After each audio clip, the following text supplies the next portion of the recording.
Anong sinasabi mo kay Miming?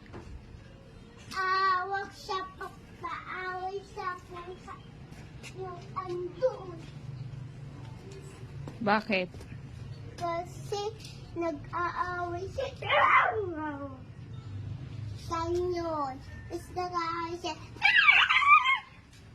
Ganyan. Mm.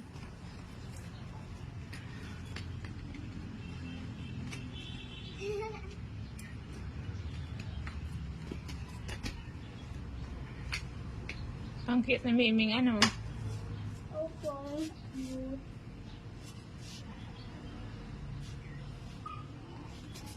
Saan mas gusto mo? Dito? Sa probinsya o doon sa atin?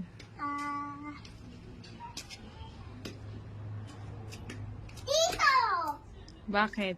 Ay, sa bahay ni Tita Emeline, yung totoong bahay ni Tita Emeline. Mas gusto mo dito? Yung totoong bahay ni Tita Emeline, yung mas malayo. Yung mas malayo? Saan banda yun? Sa may malayo.